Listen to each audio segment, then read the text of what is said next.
All right, here's my Node.js app architecture. So it works like the following. The front end is going to go ahead and send the request not to the Node.js backend, but actually a reverse proxy. Now, a reverse proxy is essentially a middleman between the front end and the back end. All right, and basically, what we're doing is we're going ahead and using the Nginx in this case, which is our reverse proxy, its server endpoint instead of the Node.js server endpoint, um, because we can go ahead and pre-process or intercept the request and change it in however way we want before it goes ahead and sends it to the Node.js backend.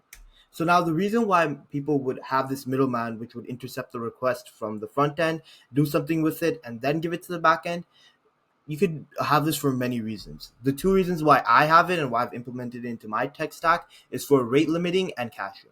Rate limiting is limiting the amount of times your API gets accessed by a specific user. All right. Now, there's many algorithms for it. I'm using the leaky bucket algorithm, which I'll show you right now and help you understand.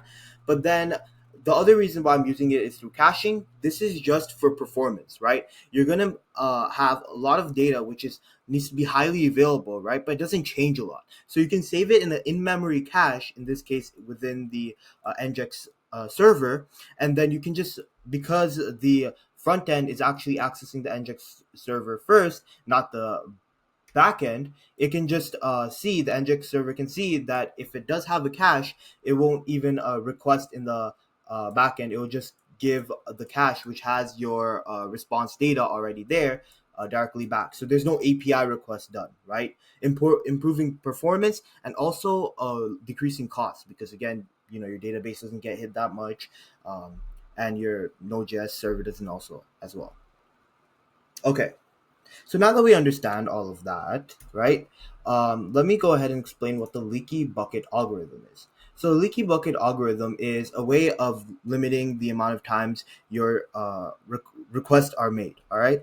In this case, a request is executed, let's say, once per second. So what happens is there's actually a queue setup. Okay, and this queue is essentially just a waiting line, like like how you wait in lines to go to a roller coaster or something. Think of it as that. So every time a user makes a request, it actually goes into this line and it waits until it's time for it to be executed. Okay, and that time for it to be executed is determined based on the rate that you give it. Like you could give two requests per second, so that means every 2 seconds within this wait line, every 1 second within this wait line, two requests are sent, right? And in this case, there's 1, 2, 3, 4, 5. That means only a maximum of 5 requests can be kept in this queue. So if a sixth request comes in, it'll be just discarded. All right. And the user would have to resend it as soon as the queue clears up. All right. So that's the leaky bucket algorithm. So now that you understand what an Nginx reverse proxy is, which essentially it's a middleman, and you understand what a leaky bucket algorithm is, that is my whole app architecture, which will allow for fast scalability, security, as well as performance, right? Because again, we're using caching, which will ensure that highly available data, again, can be just you know given without having to actually request it from the Node.js server. It will be given directly from the Nginx server. All right. I hope this kind of helped. This is just more of a system design type of thing. And yeah,